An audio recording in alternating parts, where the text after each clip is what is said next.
अस्सलाम वालेकुम दोस्तों, की हाल है जनाब? ठीक हो? खैर खैरियत है? आज जनाब सर्दी बड़ी है। मैं भाइयों ने एक अच्छी नस्ल का कबूतर का शौक कराइए। जनाब एहसन शाह मियाँ वाले मियाँ वाली वाले उन्होंने घर दा कबूतर है जनाब। शौक करो चूहा, माशाअल्लाह तबारक अल्लाह, बहुत ही लाजवाब कबूतर है। शौक करो, तुहानू चस ना आई तो फिर कहना। एहसन शाह साहब जनाब उन्होंने भेजा सी मियाँ वाली।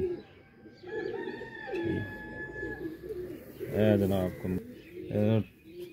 बक्सूए लगाए सी ते हुण ही खोले। देखो पार कैसा खूबसूरत पार है माशाल्लाह। बगल देखो क्या बात है, कितना कुंदा खोले मैं, लेकिन बगल दे पार देखो जी, मेरे अंगूठे तो आ रहे हैं। कबूतर जड़ा ना इनू बन्ने सी अपना बक्सूए लगाए सी इस वास्ते। इस तरह देखो कि एक बंद जनाब, एक पत्ता बंद दुम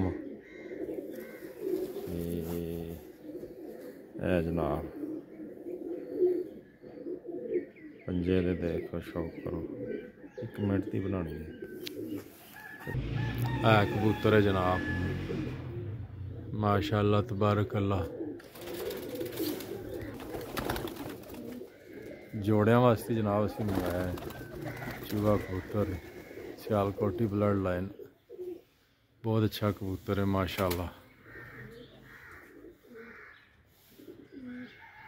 ठीक है दोस्तों, इस दे नाल इजाज़त चाहांगा। अल्लाह हाफ़िज़ जी।